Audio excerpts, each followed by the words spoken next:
বন্দরনগরী চট্টগ্রামের পাহাড়তলীতে দুই শিশুর মারামারিকে কেন্দ্র করে অসহায় পরিবারের সদস্যের উপর সন্ত্রাসী হামলার অভিযোগ উঠেছে।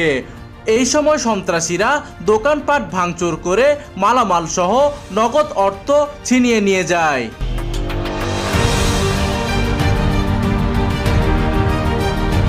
অভিযোগ আছে শিশু তাহমিদ ভাড়াটিয়া হওয়াতে স্থানীয় মসজিদে যেতে নিষেধ করা হলেও শিশু তাহমিদ ওই মসজিদে গেলে তাকে নানানভাবে হেনস্থ করা হয়। পরবর্তীতে অত্যন্ত সুকৌশলে শিশুদের ঝগড়াকে কেন্দ্র করে সন্ত্রাসী হামলা চালায় ইদ্রিস ও তার সন্ত্রাসী বাহিনী।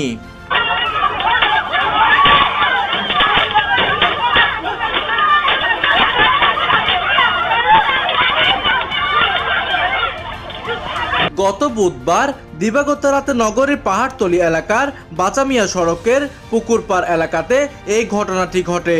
এইদিকে শিশু তাহমিদের কাছে ঘটনার বিবরণ জানতে চাইলে সে গণমাধ্যমকে বলেন, আমি যখন মসজিদে যেতাম তখন আমাকে ডাইরেক্টলি মানা করে দিছে মসজিদে না যেতাম, আমাকে অ্যাটাক করতো, সবগুলো মিলে মারতো আমাকে। আমার আম্মু প্রতিবাদ করার কারণে আমার আম্মুকে হামলা করছে।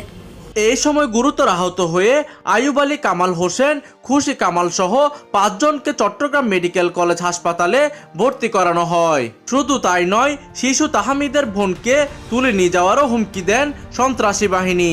তো আমি স্কুলে যাই, কোচিংয়ে যাই, এখানের মধ্যেও তো কোনো দুর্ঘটনা ঘটতে পারে যে আমাকে তুলে নিয়ে যেতে পারে। আর এমনিতেও দেশের পরিস্থিতি তেমন একটা ভালো না।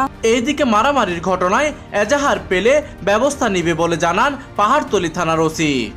প্রতিনিধির তথ্য ও পাঠানো চিত্রে ডেস্ক নিউজ, দিগন্তের বার্তা 24, চট্টগ্রাম।